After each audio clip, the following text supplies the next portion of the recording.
শৰীফা বড়ো চেনেলত সকলোকে স্বাগতম জনাইছোঁ। এমত মই ঈশ্বৰৰ বাক্য ক'বলৈ গৈ আছোঁ। গীতমালা 113 অধ্যায় 2 পদ। এতিয়াৰ পৰা অনন্ত কাললৈকে জিহুৱাৰ নাম ধন্য হওক। ইয়াত ইমান সুন্দৰকৈ কৈছে না ঈশ্বৰক, এই ঈশ্বৰৰ বাক্যত না, এই বাইবেলত লিখা না পদটোত ইমান সুন্দৰকৈ কৈছে না, এতিয়াৰ পৰা না এতিয়াৰ পৰা না অনন্ত কাললৈকে আমি এই পৃথিৱীখন না যেতিয়ালৈকে না ধ্বংস হৈ নাযায় না, তেতিয়া জীৱিত হৈ থাকিব ঈশ্বৰৰ বাক্য না। অনন্ত কাললৈকে ঈশ্বৰৰ নাম কি কৈছে? ধন্য হৈ থাকিব কৈছে না। ঈশ্বৰৰ নামটো কি কৈছে? প্ৰকাশিত হৈ থাকিব কৈছে না।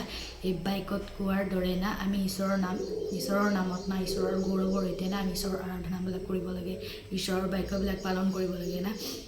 আৰু এই বাক্য আমি আনকো দিব পাৰিব লাগে না। এই বাক্যৰ যোগেদি দিয়া এই বাক্য এই পৃথিৱীখনত না আমি গোটেই পৃথিৱীখনত আমি যে বিয়পাব পাৰিম না। আৰু যে এদিন এই পৃথিৱীখনত না গৌৰৱ হ'ব না, ঈশ্বৰৰ স্তুতি প্ৰশংসা হ'ব না।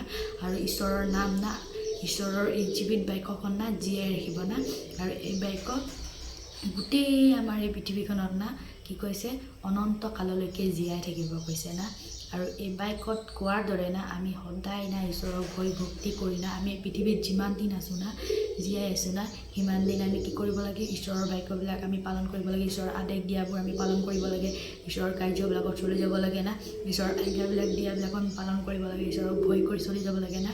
আৰু বেয়াৰ পৰা আমি আঁতৰত থাকিব লাগে না। আমি সেইবিলাক যদি আমি ঈশ্বৰক ভয় ৰাখি না আমি সেইবিলাক কাৰ্যত কৰি যাওঁ না, তেতিয়া ঈশ্বৰে না আমাক আশীৰ্বাদ কৰিব না। আৰু এই পৃথিৱীত যিমানেই আমাৰ ঈশ্বৰৰ দাগবিলাক আছে না, আমাৰ বিশ্বাসী ফেমিলিবিলাক আছে, বিশ্বাসী লোকবিলাক আছে না, ঈশ্বৰৰ পৰিচৰ্যা কৰা লোকবিলাক আছে না, তেওঁবিলাককো আশীৰ্বাদ কৰিব। আৰু যেন এই পৃথিৱীখনত না অধিককৈ না ঈশ্বৰৰ যিমান বিশ্বাসী লোকবিলাক আছে না, তেওঁবিলাকে সকলোৱে যেন ঈশ্বৰৰ লগত না ভয় ভক্তি না চলি যাব পাৰিব। আৰু যিলোকে ঈশ্বৰক এতিয়ালৈকে জনা নাই তেওঁলোকেও যেন জানিব না। সেইকাৰণে আমি যিমান আমি খ্ৰীষ্টিয়ান, যিমান আমি ভাই ভণ্টিবিলাক আছে না, আমি সকলোৱে তেওঁবিলাকৰ কাৰণে আমি প্ৰাৰ্থনা কৰিব লাগে যে আমি সত্য ঈশ্বৰক না তেওঁবিলাকে এদিন জানিব। আৰু এই পৃথিৱীখনত না এদিন ঈশ্বৰৰ স্তুতি আৰু প্ৰশংসা হ'ব না। সকলো লোকবিলাকে এদিন ঈশ্বৰৰ আৰাধনা আৰু স্তুতি প্ৰশংসা কৰিব না। আৰু সেই ঈশ্বৰে না, সেই ঈশ্বৰৰ স্বৰ্গ ৰাজ্যত আমি ভাগি হ'ম না।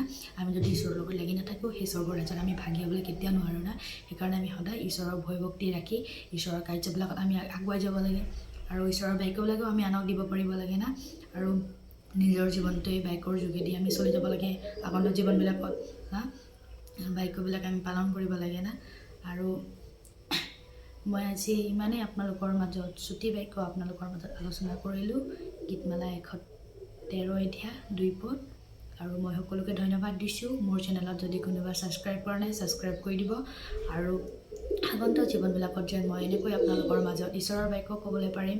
আৰু আপোনালোকক আশা কৰিছোঁ এই বাক্যবিলাক আপোনালোকে শুনিব আৰু আপোনালোকৰ জীৱনটো আশীৰ্বাদ থাকিব বুলি মই আশা কৰিছোঁ। ধন্যবাদ।